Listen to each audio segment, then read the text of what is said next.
Autobar Automobile, négociant et mandataire automobile depuis 30 ans, présente Sud Radio, au cœur de la mêlée, François Trio.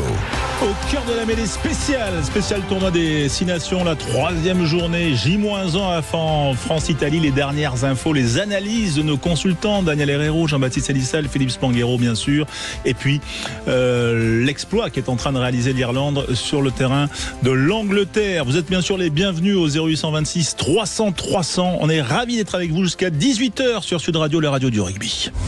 Sud Radio, au cœur de la mêlée. Bonsoir à tous, bonsoir Daniel Herrero, merci d'être dans le studio avec nous. Amis de Sud Radio, bonsoir, content d'être avec vous ce soir. Bonsoir Jean-Baptiste Elissal et bonsoir Philippe Spanghero. Bonsoir messieurs. Ciao Jean-Baptiste. Salut à tous. Et on est ravis d'être avec vous bien sûr parce que c'est vrai qu'on est à J-1 de France-Italie, on est ravis d'être avec Quentin aussi, Quentin Cabanis, parce que depuis le début de l'après-midi, depuis 15h, il suit ce match absolument incroyable, Angleterre-Irlande, qui est en train de se terminer avec un scénario que peu de parieurs, je pense, avaient prévu. Ah bah on est aussi sur un scénario historique, ça pourrait être la plus grande victoire de l'Irlande en Angleterre. Il reste 30 secondes, même pas 45 secondes à jouer exactement dans ce match et l'Irlande mène de 21 points à Twickenham, le score 42-21 pour l'Irlande qui tire en plus le bonus offensif. Donc très très mauvaise après-midi pour les Anglais et les Irlandais qui sont en passe de faire un résultat historique. L'Angleterre qui enchaînerait une deuxième défaite, mais celle-là, Daniel, elle a quand même une physionomie absolument, on va dire, inédite. En tout cas, voilà, c'est quand même une débâcle. 22-0 après une demi-heure et 22-7 à la mi-temps. Et depuis, voilà, là on est à 20-14 dans la deuxième mi-temps, mais enfin c'est quand même très compliqué pour ces Anglais.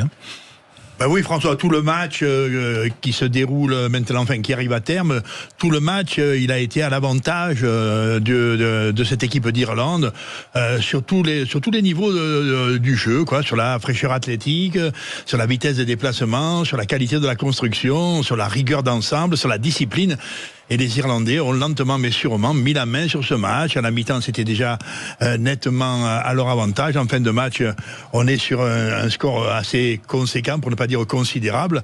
Les Anglais sont dans une situation d'humiliation. Ils viennent cet après-midi contre cette équipe d'Irlande qui fait partie des ennemis héréditaires pour les Anglais sur leur terrain en même temps. C'est une performance intéressante parce qu'elle montre des étrangetés sur lesquelles on peut être amené à revenir. Les Irlandais qu'on avait trouvé bas en santé et en gaillardise contre les Français il y a 15 jours, les Irlandais qui la semaine dernière contre les Italiennes n'ont pas montré non plus une fraîcheur olympique, un allant dans la construction du jeu, aujourd'hui sont au top de leur enthousiasme et de leur appétit de combat, de construction de jeu.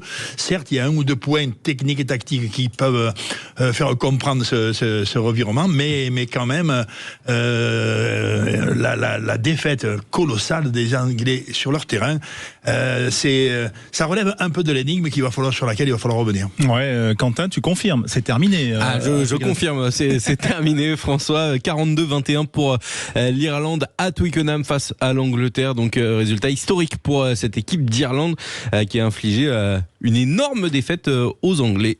Jean-Baptiste Elissal, ton œil de technicien là sur voilà, c'est quand même incroyable de voir des Irlandais revigorés comme ça. C'est uniquement on va dire sur la vexation, sur on va dire l'aspect historique de cette confrontation, cette rivalité ancestrale. Voilà, c'est ça qui les a galvanisés. Je crois que c'est surtout la pauvreté du jeu anglais. En tout cas, les Anglais avaient 76% de possession au moment du 22-0. Ils attaquent toujours avec les mêmes chaînes, toujours un bloc d'avant, puis un jeu autour de force qui joue très loin de la ligne d'avantage. Ils reculent énormément le ballon, ils s'épuisent. Et dès qu'ils le perdent, le ballon, ils loupent énormément de plaquage. Ils étaient à 30% de plaquage manqué à la première mi-temps, et au niveau international, c'est rédhibitoire.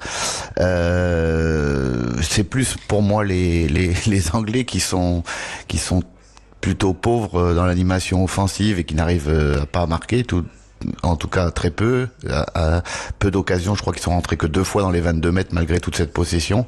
Et les Irlandais se sont retrouvés là-dessus, donc avec des contres et en prenant le score. Après, ils ont commencé à redérouler. On a revu une équipe d'Irlande qui a déroulé ses systèmes comme elle sait très bien le faire, avec un très bon Gibson Park, un bon ouvreur aussi. Je crois qu'ils en avaient besoin. Prendergast, là, le jeune était en grande difficulté, donc ça leur a fait du bien. Et ils sont revenus dans la partie et les ont largement dominés. Ouais, c'est pas faute de l'avoir dit. Nous, on trouvait Crowley, Philippe Spanghero, bien meilleur que Prendergast. Ça fait longtemps qu'on le disait sur l'antenne de Sud Radio. Je pense que notre avis leur importe peu, mais quand même. Ouais, ça leur importait peu, mais par contre, aujourd'hui, je pense que ça a réglé en partie le débat. Non, c'est clair que dans l'animation offensive, il a été bien plus précieux que l'a été Prendergast. Après, il a eu des avants aussi beaucoup plus dominateurs que sur les 2 premiers matchs du tournoi. On a retrouvé ces Irlandais sur leur gros point fort pour moi, qui est le combat dans les zones de ruck. Je crois qu'ils ont gagné une quinzaine de rucks. Ils ont mis les Anglais en grande difficulté dans ce secteur de jeu. Je crois que les Anglais finissent à 14 ou 15 pénalités contre eux au niveau international. C'est colossal et bien sûr on peut pas espérer gagner un match quand Jamba parle en plus des stats de plaquage manqué. Donc il y a beaucoup de choses qui expliquent la défaillance anglaise. Mais c'est vrai que Crowley a pesé alors dans son binôme avec Gibson Park qui a été énorme. Et puis ensuite on a retrouvé quand même des leaders de combat, McCarthy, Tagburn qui fait un match monstrueux aujourd'hui et qu'on avait vu un peu plus effacé en début de tournoi. Ouais, c'est vrai que c'est en tout cas cette victoire 42-21. Daniel, c'est ça la magie du tournoi là, c'est ce match-là. Il nous montre que on peut pas prévoir et donc que demain il faut aussi se méfier, nous. Eh bien, s'il y a magie du tournoi, cette magie peut prendre source dans l'incertitude. Nous avons, depuis le début de ce tournoi, nous sommes à la 3e journée, des réflexions un peu originales. Sur le premier match du tournoi des Français, par exemple, les Irlandais étaient apparus très bas et les Français déjà très très haut. C'était intéressant. Sur le premier match du tournoi, les Italiens avaient tordu les écochers sur leur terre dans des conditions épouvantables. 8 jours après, ils peuvent et ils doivent même gagner en Irlande. Ça faisait encore quelque chose de choquant ou tout au moins d'interrogatif. Il y a un degré d'incertitude ou une variation des talents de semaine en semaine qui interroge. On a pensé à un moment que l'Irlande était décadente sur son esprit d'entreprise, qu'elle était un peu normalisée, qu'elle reproduisait le millénaire historique type de jeu qu'avec Farrell, elle le produit maintenant depuis plusieurs années. Et puis on l'a vu aujourd'hui, retrouver fraîcheur, retrouver perforant, changeant pas beaucoup de système de jeu, mais tombant sur une équipe d'Angleterre qui nous apparaissait en dessous. En dessous quoi? En dessous son système de jeu? Non, les Anglais ont à peu près joué comme ils le font maintenant depuis des lustres, depuis qu'ils ont ce coach, je dirais, ils sont sur les mêmes systèmes de fait, mais par contre là, ils ont joué sur le reculoir. Aucun des avants français, n'a été je faisais une petite lapsus un peu étrange. C'est-à-dire, aucun des avants anglais ne s'est trouvé perforant sur l'ensemble du match. Rarement les Anglais ont joué en avançant. Rarement, leur construction a bénéficié de la tonicité de leurs 3/4 et de la qualité de la circulation en avançant. Et en jouant un petit peu à reculons, les Anglais, de façon incroyable, se sont trouvés faibles en défense, un volume considérable de plaquage manqué, ce qui est quand même pas leur signature. Et donc là, on se dit encore, tiens, une originalité. Ce qui fait qu'on pourrait presque se dire, est-ce que demain on restera dans ces soubresauts techniques et tactiques et même physiques, tu vois, qu'ont touché les équipes que nous avons vues aujourd'hui, quoi, en l'occurrence l'Irlande, l'Angleterre.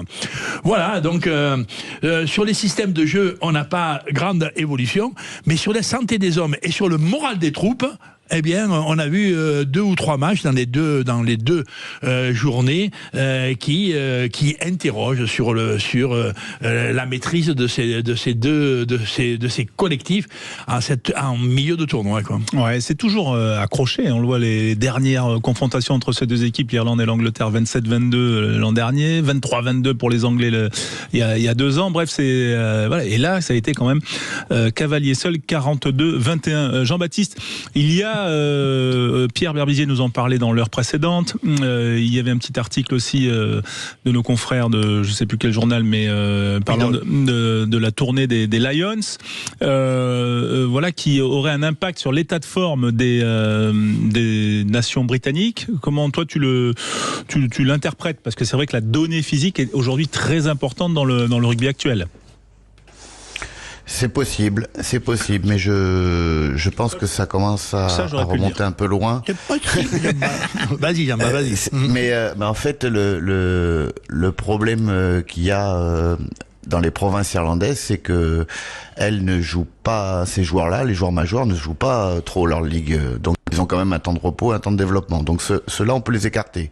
Les Anglais, je les ai pas trouvés très saignants à la reprise, et notamment on l'a vu en Coupe d'Europe. Donc là, on peut en effet dire que c'est la tournée aux Lions. Quant aux autres, on les voit trop peu. Moi, j'ai senti les Écossais entre guillemets en pleine possession de leurs moyens physiques, même s'ils ont fait un non-match, mais surtout tactiquement, avec les cordes qui tombaient à Rome, quand tu t'évertues à vouloir faire du large, à vouloir faire des passes avec ce temps-là, bon, c'est eux qui se le sont perdus. On les a retrouvés la semaine dernière, donc j'y vois peut-être pour les Anglais, oui, une fatigue avec une préparation raccourcie, mais pour le reste, pas trop. Pas trop, Philippe, sur ce point, sans rentrer, on va dire, dans le détail technique, mais quand même, voilà, c'est vrai que ça peut avoir un impact ça peut être usant, cette tournée, qui est souvent une longue tournée, hein, c'est pas juste 2 test matchs comme ça, il y a des matchs de semaine, ça dure, c'est une caravane, hein, la tournée des Lions. Ouais, mais c'est dur d'être affirmatif parce que, bon, désolé, je reprends ma casquette un peu économique, c'est une source de revenus très importante pour les fédés. Et donc, il y a une même mise aujourd'hui quand même de toutes les fédés britanniques sur leur club, hein, parce que c'était pas le cas des Anglais, mais suite au Covid et à leurs problèmes financiers, il y a eu une nouvelle convention lors de laquelle il a été décidé que la fédé reprenne en direct une partie du salaire de ses joueurs cadres dans les clubs anglais pour reprendre la main dessus. Donc, les fédérations décident un peu du temps de jeu de leurs joueurs aujourd'hui, et c'est vraiment, on se retrouve de plus en plus esselés, nous Français, dans notre modèle, et donc il y a dans tous les grandes nations du monde une vraie relation fédération-ligue avec une même mise des fédérations en direct sur leurs joueurs. Donc je pense que si les Anglais ont vu une baisse de forme chez leurs joueurs, ils ont dû demander à leur club de les mettre au repos en championnat, ou un Champions Cup, peu importe, mais en tous les cas, je pense pas que ça soit un bout de l'explication. Bon, en tout cas... D'autant plus que, par exemple, pour reprendre le dernier match de Coupe d'Europe, François, des Sharks de Sale qui sont venus jouer à Toulouse, tous leurs internationaux étaient mis au repos. Ils en ont pris 70 ou 60. Ouais. Donc en fait, ça tient pas forcément trop debout. Donc c'est pour ça que je suis pas aussi catégorique que ça. Bon, ouais, Daniel. C'est un des secteurs qui est le plus difficile à évaluer, hein, la santé physique, la lassitude, l'appétence physique derrière la santé et l'appétence psychologique en relais de la gaillardise, je dirais. Tu vois, nous avons quand même, il y a 15 jours, contre les Irlandais, on a eu la sensation qu'ils étaient décadents. C'est tombé unanime. Cette équipe est dans la lassitude, cette équipe est dans la fatigue, cette équipe est dans la décadence morale, cette équipe est dans l'usure. Tu vois, c'est quelque chose qui sortait comme une... Même de renouvellement de génération. Même de renouvellement de génération. Maintenant, de 15 jours après ou 3 semaines après, on se réduit à dire peut-être le seul changement de l'ouvreur semblerait avoir revigoré une équipe. Non, il reste aussi que les Anglais qu'on a vu quelquefois en tantinet pétillant, et bien là, ils y sont pas. Donc le problème de la santé physique me semble aussi relevé sur la confiance morale que ces équipes. Par exemple, les Irlandais, incontestablement, n'ont pas baissé radicalement d'intention, de volonté, d'appétence. Tu vois, aujourd'hui, on le voit. La semaine dernière, on se disait, ouh là là, même contre les Italiens, ils n'ont pas retrouvé. Eh bien, ils sont pas désespérés. Ce qui nous laisse penser que cette équipe, certes, très mature et un peu aux limites de l'expérience, pour ne pas dire, tu vois, de la saturation, eh bien non, elle est encore une équipe redoutable. Voilà. Il reste aussi qu'on a la sensation quand même de ce que nous avons vu, que nos Français, dont on attend évidemment demain, et même les Italiens, dont on attend aussi une confirmation de leur regain, nos Français et les Italiens sont les équipes qui nous apparaissent peut-être les plus fraîches physiquement de ce tournoi, elles qui n'ont pas eu des tournées majeures ou des tournées, j'allais dire, qui peuvent prendre de la gaillardise et de l'énergie sur les joueurs, telles que la tournée des Lions l'été dernier. Voilà, avec ce match dont on va parler dans un instant sur Sud Radio, c'est quand même ce France-Italie, J-1. On va essayer avec vous, messieurs, puis avec vous, les auditeurs, les auditrices, de nous appeler au 0826 300 300 pour parler de cette composition d'équipe, de cet enjeu face à l'Italie. Voilà, doit-on vraiment craindre l'Italie? On en reparle dans un instant sur Sud Radio, la radio du rugby. J-1 donc avant France-Italie, troisième journée du tournoi des 6 nations, et donc les Bleus, Fabien Galtier notamment l'entraîneur, qui a modifier sa composition d'équipe. On en parle avec Daniel Herrero, Jean-Baptiste Elissal, Philippe Spanghero et vous, bien sûr, au 0826 300 300. 2 changements, Daniel, dans le 15 de départ pour les Bleus. La deuxième ligne, voilà, on met de la fraîcheur et un banc aussi qui a été remodelé. 5 changements dans ce banc. Voilà, toujours un 6-2. Comment tu analyses ça? Comment tu vois ça? Parce que la deuxième ligne Olivon-Guillard avait donné pleine satisfaction. Oui, on ne peut pas dire, François, qu'en changeant la seconde ligne, c'est le thème de la fraîcheur qui est sous-jacent. Non, il change la seconde ligne, qui a été remarquable et même qui a été presque exceptionnelle sur les 2 précédents matchs. La seconde ligne a été composée d'Olivon et de Guillard, et on les a trouvés à tous les titres, soit dans le saut, soit dans la puissance, soit dans le développement, soit dans la technicité, soit dans la circulation de la balle, soit dans leur course. On les a trouvés au top. Et là, il échange. Alors, il y a strictement aucune raison. Tous les analyses qu'il nous avait fait la semaine dernière en nous disant on les maintient après l'Irlande, on les maintient contre les Gallois parce qu'ils ont été très bons. Là, ils ont été encore très bons. Non, là, il y a un truc qui un peu nous interroge, c'est la peur bleue du pack d'avant italien, mais il est fermé. Bizarrement. Et la peur bleue, il nous la transforme avec des analyses un peu bizarres en disant oui, on change un peu de fraîcheur. Non, ils ont une peur bleue de ce 5 de devant italien. Vite, on remet le Big Meafou à la place de Guillard, qui a été presque exceptionnel sur les 2 matchs. On remet le grand flamand que l'on aime d'amour tellement il est titulaire de toutes les qualités. Mais quand même, la performance de Charles Olivon est tellement presque éblouissante qu'il n'y avait strictement aucune légitimité au changement. De fait, c'est comme ça au plus haut niveau. Là, donc, il y a une peur bleue. Et bien, cette peur bleue, elle fait qu'ils nous disent attention, les Italiens, c'est redoutable. Sans doute vrai. Mais redoutable, probablement, dans le combat de la mêlée fermée. Possible. Mais en même temps, honnêtement, si l'équipe de France reproduit, j'allais dire, le système de jeu qu'elle semble avoir installé, celui qui fait que le mouvement, on ose le faire presque aux 4 coins du terrain, celui qui fait le système de jeu qu'elle a installé avec les hypothèses de construire dans tous les secteurs du jeu, et pas uniquement sur les extrémités, dans les intervalles de large, ou uniquement sur des molles, ou uniquement, évidemment, avec l'occupation du terrain du jeu de pied. Son jeu, à l'équipe de France à l'heure actuelle, il est probablement, on conserve la balle quand on l'a gagné, et on essaie de faire à peu près le grand inventaire de tout et tout terrain. Voilà. Ouais, Jean-Baptiste, tu crois que Jean-Baptiste Elissal et Philippe, bien sûr, après, mais Jean-Baptiste, sur cette peur bleue, c'est vrai que on a renforcé, on a peur vraiment de la mêlée bleue italienne. Je crois que la mêlée italienne, bleu italien. Ouais, et qui va jouer en rouge d'ailleurs, demain. En rouge, ils vont jouer en rouge. Donc c'est un peu différent. Mais en fait, je crois que Fabien Galtier l'a évoqué dans sa conférence de presse à 2 reprises. Il a parlé de connexion toulousaine sur des micro-détails, sur les liaisons en mêlée qui pourraient peut-être en effet au moins faire jeu égal, voire peut-être prendre le dessus, parce que c'est vrai que c'est le point fort des Italiens sur ces 2 premiers matchs, avec une belle première ligne.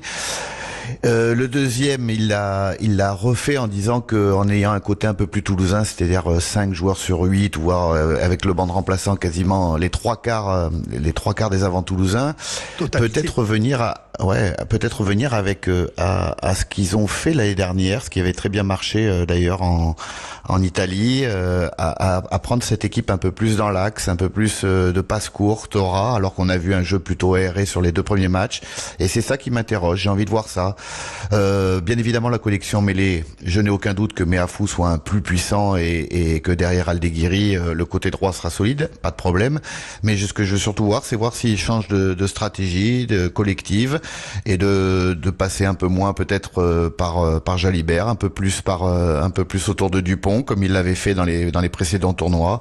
C'est peut-être pour ça qu'ils ont privilégié ce genre de profil-là, sachant que Flamand ou Olivon, au niveau déplacement, au niveau intensité, c'est kiff-kiff. Ouais, Philippe, tu penses que, comme le suggérait Daniel, on a, entre guillemets, pour résumer son propos, un peu trop peur de ces Italiens ?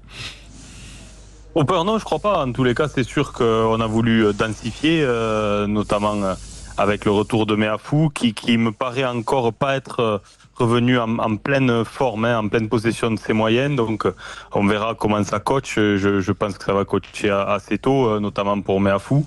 Mais en tous les cas, c'est sûr que c'est un bout de la réponse. Après, en effet, sur les prestations des 2 premiers matchs, Olivon et Guillard ne méritent pas d'être sortis quelque part si on ne tient pas compte de la physionomie de l'adversaire. Mais on est aussi peut-être dans une revue d'effectifs quelque part dans une certaine mesure avec l'envie de gagner ce grand chelem et de lancer la route vers la Coupe du Monde. Mais il y a encore aussi peut-être des questions à se poser, du temps de jeu à offrir à des joueurs qui étaient des joueurs majeurs, parce que c'est par l'absence de Flamand qu'on a repositionné Charles Olivon. Alors il a été tellement bon que quelque part ça pose question dans l'organisation de son groupe pour Fabien Galtier, mais bon, c'est aussi logique que Thibaut Flamand retrouve sa place. Et puis après, en effet, l'autre débat dont on peut parler, c'est la gestion du banc. On a fait évoluer le banc. Et ce qui a peut-être changé le plus pour moi dans cette équipe italienne, c'est sa capacité à avoir trouvé, elle aussi, un peu de profondeur de banc. Avant, cette équipe, elle tenait le choc souvent jusqu'à la 60e, et puis elle explosait après par manque de joueurs suppléants. Et aujourd'hui, c'est plus le cas. Donc il y a un enjeu aussi particulier sur le coaching. Les 2 équipes qui seront avec un 6-2 demain. Daniel, mais très rapidement, parce que là, tu vois, j'ai oui, mais tous les rapidement, voyants on peut pas. Mais en fait, François, juste pour dire quand même que avec le changement de la seconde ligne, c'est pas une revue d'effectifs, c'est une peur qui amène une autre stratégie de fait. Et on va nous dire oui, mais la connexion toulousaine. Là, on a 9 avants de Toulouse qui sont 6 sur le terrain et 3 sur le banc. 9 avants et plus que Toulouse n'en fait jouer, quoi. Tu vois, il y a cette idée que dans la revue d'effectifs, tu charges encore le paquet d'avant de Toulouse dans l'équipe nationale. On a toujours pensé que Toulouse était référent sur son jeu de 3/4, sur un jeu de mouvement, sur sa construction, sur le brio de quelques-uns, sur les intuitions collectives dans le jeu subtil de la circulation latérale, quoi. Tu vois, là où. Mais là, maintenant, non, le paquet d'avant au complet, plus 1. Tu vois, il y a 9 Toulousains qui sont demain sur le banc. C'est ça, la vraie revue d'effectifs. C'est pas sur les stratégies, c'est pas sur c'est Toulouse prend le pouvoir honnêtement, y compris dans le combat d'avant. Eh ben on l'espère en tout cas, et que ce combat sera victorieux. On va se retrouver dans un instant. Vous nous appelez au 0826 300 300 pour continuer cette discussion autour de cet avant-match entre la France et l'Italie. Puis on vivra aussi en fil rouge le deuxième match de cette 3e journée. Ce sera Galles-Écosse. À tout de suite. François Trio. Au cœur de la mêlée sur Sud Radio, émission spéciale tournoi des 6 nations. On rappelle le succès fleuve de l'Irlande en Angleterre, 42-21 pour ouvrir cette 3e journée du tournoi 2026. Le deuxième match, c'est Galles-Écosse qui va débuter d'ici quelques minutes. Et puis demain, nous vivrons sur Sud Radio avec Daniel Herrero qui est à nos côtés dans Au cœur de la mêlée aujourd'hui. Nous vivrons ce match depuis Lille, prise d'antenne 15h30 avec Alexandre Priam, avec Cyprien Bétou, et toute l'équipe qui sera là demain, Quentin notamment. Jean-Baptiste Elissal est là, Philippe Spanghero également. Et on est ravis d'accueillir au 0826 300 300 un de nos auditeurs passionnés de rugby, Philippe de la Grande Motte. Salut Philippe. Salut les amis, bonsoir à tous. Salut Philippe. Voilà, Philippe, supporter de Toulon, si je ne m'abuse. Supporter de Toulon, tellement fier de partager l'antenne avec Daniel, qui est pour moi une idole de jeunesse et qui m'a fait rêver. Je crois que c'était en 87 ou 86 quand on a été champion de France. 87. C'était pour moi 87. C'était loin, Philippe. C'était un peu loin. On n'en parlons guère, mais gardons-le au cœur. Ouais. C'était peut-être loin, mais c'était vraiment magnifique, quoi. Voilà. Et t'avais une équipe de fous, quoi, de malades. C'était magique. Ouais. Tiens, Jean-Baptiste, avec quel âge toi en 87? 10 ans? Et le père de Jean-Baptiste avait 15 ans aussi, vraiment. Et le grand-père de Jean-Baptiste, que j'ai aussi le privilège de connaître, il rentrait dans la maturité. Ouais, tu t'en rappelles, Baptiste, de la finale 87? Ouais, j'ai vu des images.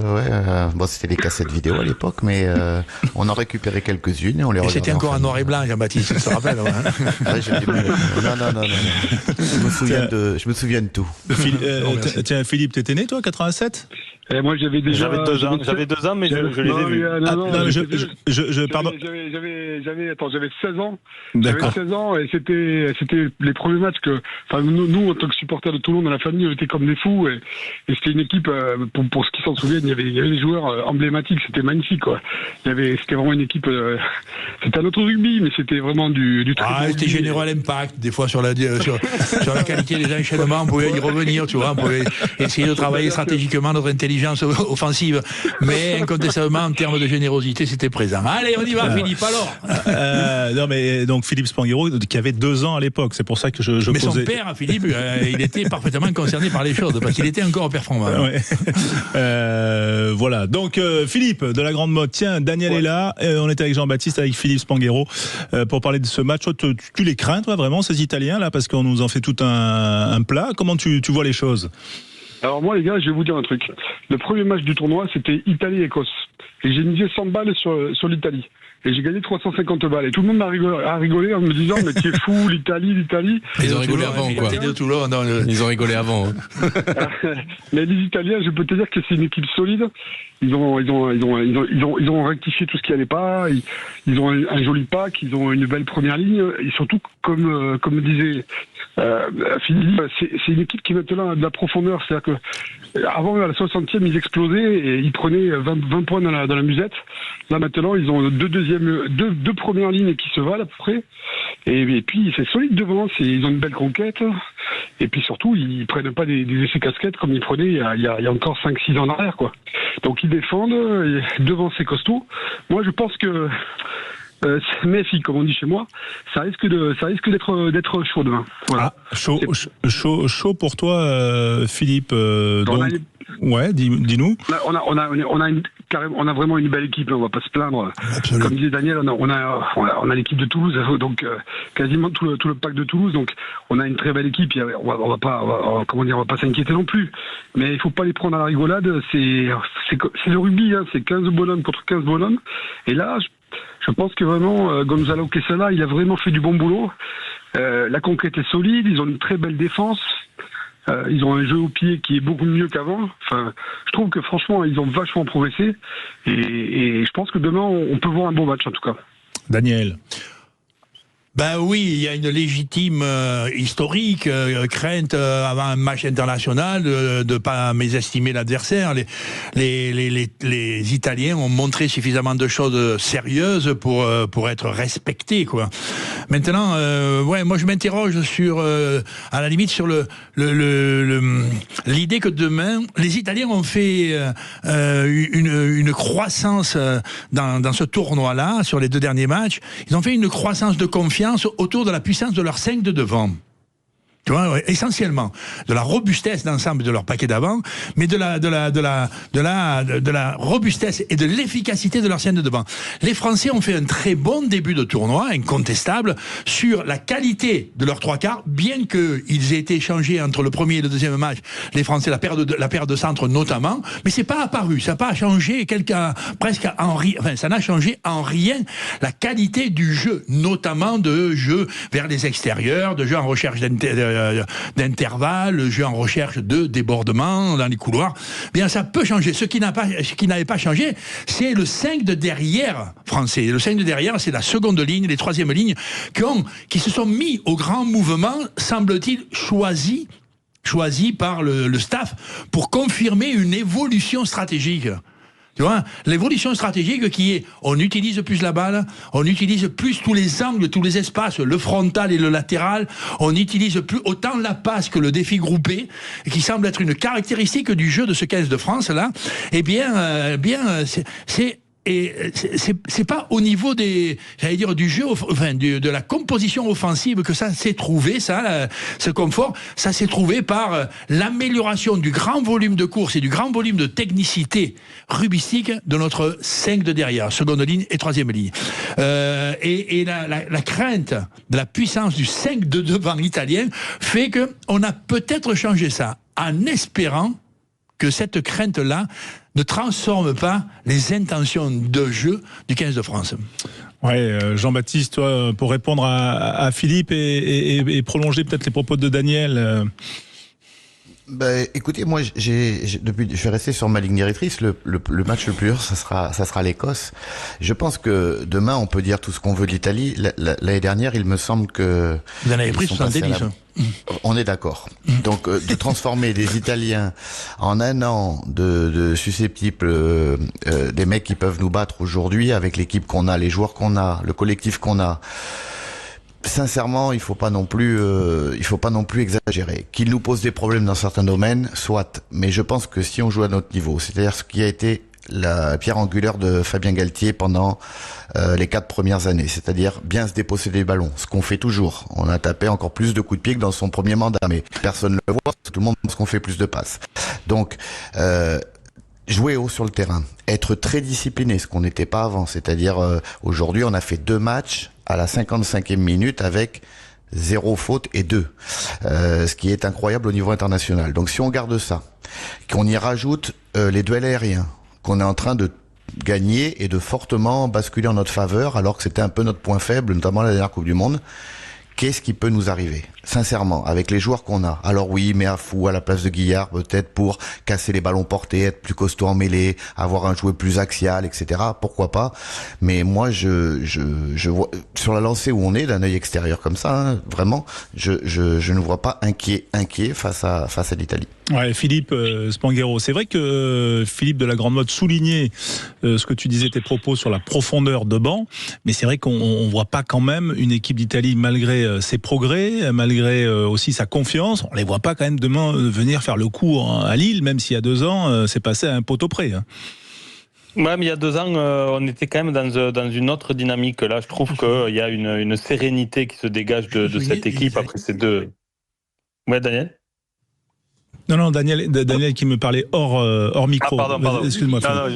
Il y a une sérénité qui se dégage de ce groupe et je suis d'accord avec Jamba. On a monté les curseurs à plein de niveaux. On a reparlé de la discipline. On a su être très discipliné en ce début de tournoi. Le sujet des ballons hauts dont on avait parlé avant le début du tournoi, parce que on avait tous été un peu surpris de la mise à l'écart de Damien Penaud et l'explication de Fabien Galtier, donc c'est un sujet sur lequel on a été performant aussi. Voilà, nos leaders sont au rendez-vous. On est quand même fort sur nos bases. Voilà, donc c'est l'année. Alors bien sûr qu'il faut craindre un peu parce que finalement tout se goupille plutôt bien. Avant ce tournoi, on se disait tiens, on aura une grande finale contre l'Angleterre à Paris en mars, et puis là on voit le niveau des Anglais, et donc on prend bien sûr les matchs les uns après les autres, mais on sent quand même, avant de voir ce qui va se passer demain, mais la France un cran au-dessus de toutes les autres nations pour l'instant. Ouais, Philippe de la Grande Motte, t'es rassuré là, ça peut être une bonne pêche demain pour les Bleus. Vous savez les gars, on va le gagner ce match. Enfin, ça vraiment, ça serait une catastrophe. Il n'y a qu'à regarder les cotes. L'Italie est à 18. Donc autant dire que le mec qui met 100 balles, il prend 1800 €. Donc autant te dire qu'on est largement favori. Après, moi je me méfie toujours de ces matchs où tu arrives un petit peu en mode détente et où tu te mets t'as peut-être pas le trouillomètre à 0 quoi. Ça reste du rugby. Ouais, si ce n'est Philippe là que je pense que honnêtement on a cette force quand même qui se dégage de ce groupe. Je pense pas du tout qu'ils l'abordent en mode détente. Okay. Les mecs sont assez focus et je pense qu'ils veulent quand même marquer l'histoire. Ils sentent qu'ils sont dans le bon scénario pour un nouveau Grand Chelem. Enfin, je sens pas du tout extérieurement de relâchement. Non, mais moi non plus. Mais si tu veux, moi de nature, je suis toujours un peu, un peu inquiet, on va dire. Et tu sais, il suffit qu'on prenne un ou deux de ces casquettes, que ça commence à mal se goupiller en début de match. Bon, écoute, moi, clairement, je sais que la France va gagner, je l'espère de tout cœur. Mais je crois qu'il va quand même falloir mettre les ingrédients pour pas se faire surprendre, quoi. Ça va être ça le truc, quoi. Daniel Herrero. Simplement pour répondre à Philippe sur le risque d'un 15 de France, un tantinet suffisant, prenant un peu les affaires de haut et n'ayant pas ce qu'on pourrait appeler, non pas la peur au ventre, mais tout au moins le degré d'inquiétude légitime quand t'as 15 mecs en face et qui sont plutôt bien éduqués pour jouer au rugby. Donc à partir de là, mais le 15 de France n'a jamais, dans ce mandat-là et même je dirais dans son histoire, fait preuve de suffisance. Et là, dans la période, incontestablement, c'est pas le cas. On peut pas penser que demain ils rentreront les mains en haut du guidon et de la suffisance morale et psychologique sur l'adversaire. Par contre, il y a un point qui est toujours assez difficile, mais qui génère une inquiétude chez tous. C'est non pas le niveau qu'a atteint l'Italie, c'est que l'Italie est dans un dans un élan de confiance. Elle est dans un élan de construction. Elle est dans une période, dans un temps où ils sont passés de l'inquiétude de la survie à la confiance d'une hypothétique victoire. Tu vois, dans tout ce qu'ils font. Et ça, c'est majeur. Ça, c'est majeur. On n'est pas certain que les Italiens demain vont nous faire un bon match, ou vont nous battre. Enfin, même on le met avec un tout petit potentiel d'hypothèse. Mais alors, par contre, ce qui semblerait être un élément de la crainte de tout le monde, c'est qu'ils pourraient nous arriver, ces Italiens, avec beaucoup d'appétit, et ce en quoi ils seraient sans doute un petit peu plus dangereux qu'ils ne le furent jamais contre nous. Effectivement. Un petit prono, Philippe, de la Grande Motte pour ce match. Là, tu vois un écart de combien ? Je pense que honnêtement, il y aura un écart de, je dirais peut-être 14 points. 14 points. D'accord, pas énorme. Points, mais pas davantage. Je vois pas une rouste style 70 comme l'année dernière. Honnêtement, je les ai vus jouer leurs 2 premiers matchs du tournoi. Et je regarde un petit peu aussi les provinces italiennes. Je trouve vraiment qu'ils ont cranté d'un niveau. Je pense ça va être plus serré que ce qu'on pense. En tout cas, moi j'espère que la France va gagner, mais je pense que ce ne sera pas la rouste que tout le monde prévoit, quoi. Ouais, 8 joueurs au départ de Trévise dans le 15 de départ et 6 sur le banc. C'est-à-dire 14 sur 23 demain dans le squad italien. 13 sur 23 pour Toulousain avec la France. Voilà, c'est donc un match Toulouse-Trévise. D'accord, voilà, mais avec normalement ça va bien se passer. Avec quelques Vous avez renforts. le résultat alors. Voilà, mais bon. Pour relativiser, les gars, Trévise, ils sont quand même 11e sur 16 de l'URC. Alors l'année dernière, ils ont fait une grande saison, mais cette année, ils sont quand même un peu plus en difficulté. Voilà, mais il y a du talent, et notamment derrière. On y reviendra parce qu'il marque peu d'essais, mais il y a quand même la rentrée de Capozzo, le Toulousain. Donc il y a un 12e Toulousain qui sera sur la pelouse. Qui sera là la saison prochaine. Le futur Toulousain. Allez, on va se retrouver dans un instant. Trop merci Philippe de nous avoir appelé au 0826 300 à bientôt peut-être. Et à très bientôt en tout cas sur l'antenne de Sud Radio. Toujours 0-0 Quentin entre Galles et l'Écosse. Voilà, match avec un petit arbitrage vidéo quand même, avec un potentiel carton pour le Pays de Galles à venir et un plaquage haut avec un contact à la tête. Un petit bunker donc pour exactement pour un Gallois. 0-0. Voilà, c'est à Cardiff. On rappelle la victoire des Irlandais. C'est Hawkins qui prend ce carton jaune bunker. Allez, on va se retrouver dans un instant pour la suite et la fin de notre émission sur Sud Radio au cœur de la mêlée. Au cœur de la mêlée, Daniel Herrero, Jean-Baptiste Elissal, Félix Panguero, une composition de choc pour cette équipe Sud Radio à la veille du match France-Italie. Et les dernières minutes, bien sûr, on aura un petit qui je suis spécial peut-être en fin d'émission, voilà, pour tester la culture générale de Philippe et de Jean-Baptiste, arbitré par Daniel. Juste un point score avec Quentin, Galles-Écosse, toujours 0-0 entre le Pays de Galles et l'Écosse. Les Écossais qui étaient à 2 doigts de marquer un essai, mais ils ont été un petit peu trop téméraires avec une passe sautée qui a été interceptée.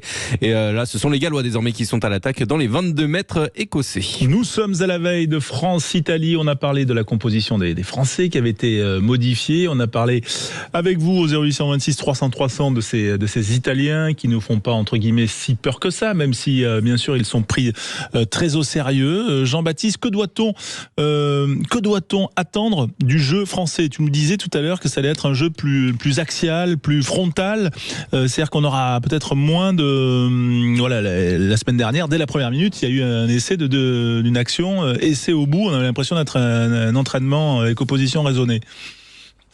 Alors, dans notre jeu structuré, entre guillemets, on a pris pour habitude, et c'est un peu nouveau pour ce tournoi, de donner 2 fois plus ballon à nos ouvreurs, puisque aujourd'hui Thomas Ramos joue aussi autant à l'ouverture que Mathieu Jalibert, mais j'ai l'impression que, enfin, si on en voit les bonnes recettes de l'année dernière et de la façon dont on les a concassés, pris et tripés à Rome, c'est qu'on les avait pris énormément au cœur et autour de nos demi-mêlées, avec des passes plutôt très courtes, des joueurs qu'on jouait dans les intervalles, notamment les avants, avec la puissance de nos avants, et qu'on avait joué aussi beaucoup sur les retours. Qu'on faisait très peu dans les autres matchs. Donc, comme j'ai vu que l'équipe d'Italie n'avait pas beaucoup changé, qu'elle ne contestait pas énormément les ballons, qu'elle circulait très vite en défense et qu'elle montait plutôt haut, peut-être qu'on va avoir un nouvel aspect stratégique par rapport au début du tournoi, et ça n'en ferait que confirmer que l'équipe de France est en pleine progression et que on serait très difficile dans ces cas-là à lire et à défendre dans les prochains mois et dans les prochaines années, notamment à la Coupe du Monde. Voilà, on a une qualité de joueurs exceptionnels, on a un vivier exceptionnel, on a une génération qui peut être la meilleure, on a 2 virtuoses au poste de demi, on a un arrière qui maîtrise son rugby comme pas grand monde sur la planète aujourd'hui, donc je pense que tous les voyants sont verts, et si ce changement stratégique intervenait et que ça réussissait, je dirais encore une fois bravo, et j'applaudirais dès demain, et je me dirais qu'on est vraiment sur la bonne voie de faire des très bonnes choses dans le futur. Ouais, et attention quand même, parce que voilà, les Gallois viennent de marquer, mènent Quentin, donc ça veut dire que cette journée, elle est peut-être un peu folle aussi. Ah ouais, la journée peut être complètement folle parce que les Gallois en infériorité numérique qui viennent d'inscrire le premier essai de cette rencontre, un essai transformé, donc le Pays de Galles qui mène face à l'Écosse 7-0 après 10 minutes dans cette rencontre. Et c'est de riscaré comme la semaine dernière contre l'équipe de France. Contre l'équipe de France. Daniel, sur ce que nous disait, on va y aller plus au cœur, tu crois que... Si on prend référence à l'année dernière, quand la France à Rome humilie les Italiens avec 70 points, tu vois. Si on analyse le jeu produit par les Français à ce moment-là, il était assez varié. Les Français, c'était quand même assez dans la tradition de ce qu'ils font depuis longtemps et depuis 2 ans. Mais ils avaient perdu à Twickenham, mais ils étaient vexés un peu. Et ils étaient très vexés et ils avaient conforté un peu, j'allais dire, l'orgueil, la puissance, la combativité et même l'intention de leurs avants. Et les avants français avaient été souverains sur l'ensemble du match. Et il s'était passé un inattendu. C'est qu'à la 50e minute, les Italiens avaient sorti le drapeau blanc. Ils en pouvaient plus. Ils étaient au pré, au cœur, dans l'axe, broyés, humiliés, piétinés. Ils avaient mangé comme la décence ne l'autorise pas. Tu vois ça? Rappelons quand même que ces mêmes Italiens, l'année avant, c'est-à-dire en 2024, avaient fait donc 13-13, on l'a souligné dans cette émission, en 2024, et ils étaient dans une époque où eux étaient en confiance, ils étaient ponctuellement plus confortés dans leur jeu et notamment dans leur combativité, et les Français avaient été d'une intention belliqueuse bien moindre. Là, demain, l'équipe de France, elle nous apparaît sereine, majeure, donc elle va jouer de partout. Je ne crois pas que demain, il dit, il ne faut pas qu'on mange en mêlée. 2, chaque fois qu'on nous présente l'adversaire comme étant très bon en mêlée fermée, la meilleure façon de le calmer, c'est de le dominer. Donc je pense que les Français ont fait les efforts intellectuels, psychologiques, relationnels, pour mettre évidemment l'accent là-dessus, que la France se récroqueville sur un jeu plutôt de groupe, de molle, de rug, de petites zones d'arbitre, enfin tu vois, ce jeu de défis frontaux, ça, je ne le pense pas. Je pense que les Français vont garder les intentions, mais simplement qu'ils vont peut-être majorer l'intention de en rien être en infériorité dans le sens du combat et de la puissance des avants. Ouais, pour terminer cette émission, nous avons une tradition, Daniel. Nous faisons un petit test de culture rugby, un duel entre Philippe Spanghero et Jean-Baptiste. Je propose que tout le monde joue, tiens, là, pour celle-là, sauf toi, François, parce que tu as moyen de tricher, de trouver la réponse sur une conversation WhatsApp. Alors, on va chercher un seul joueur aujourd'hui, et c'est un joueur qui est né en 1946 du côté de Castelnaudary. Il a commencé en junior justement à Castelnaudary jusqu'en 65. Ensuite, c'est à Narbonne qui démarre en professionnel. Il y évolue 2 saisons. Philippe. Oui, Philippe. Laurent Spanghero. Non. Ensuite, non, il joue du côté. Il est 43, Laurent. Il joue du côté de Béziers ensuite entre 67 et 82. Philippe. 20 sélections. Daniel. Attends, allez, Daniel. Laissons Daniel. Oui, alors. A priori, tu l'as affronté quelques fois. Oui. Alors, redis-moi l'endroit où il est né. Il est né à Castelnaudary. Mais il a surtout joué à Narbonne et à Béziers. Et 20 sélections en équipe de France. Vas-y Philippe. Moi si tu donnes tous les joueurs qui sont Alain Estève, en effet c'était Alain Estève. Oui, moi je l'ai sorti de ma mémoire. J'explique pourquoi à la radio c'est un peu délicat. Oui, ce serait long, mais à la fois ça serait. Donc lui je ne pouvais pas le trouver. Je pensais à Lacan, mais Lacan n'est pas né à Castelnaudary. C'était Sérignan, il me semble, Pierre Lacan. Ouais, c'est ça. Ouais. Voilà, ouais. Bah après moi si on me donne tous les joueurs nés à Condom dans le Gers, je vais les trouver. Voilà, qui est en équipe de France, je vais les trouver. Bon, écoute, ça m'a été soufflé par un certain Alexandre P. Alexandre si vous voulez tout savoir, qu'on embrasse. Bon, ok. En fait, vous vouliez donner un point à Philippe, quoi. Ouais, bah, Et en gros, ce soir. voilà, c'était tout. Ça va, aussi. il a commencé par citer quelqu'un de sa famille, il n'avait pas bon sur la date de naissance, tu vois. Donc... Bon, allez, merci Ils messieurs. sont trop nombreux, je m'emmène les pinceaux dans les dates de naissance. Excuse-nous. Avec Alain Estève, ça me mêle au moins les pinceaux. Je vous le dis. Allez, en tout cas, les Écossais viennent d'inscrire un essai 7-5 avant la transformation. Et puis, bien sûr, le tournoi demain, 15h30, la prise d'antenne. Merci Philippe, merci Jean-Baptiste et merci Daniel. Ciao, Salut, messieurs. On sera demain À demain. dans le train pour Lille. À demain. Rendez-vous à demain. Et bonne soirée sur Ciao, ciao. Sud Radio. Très vite.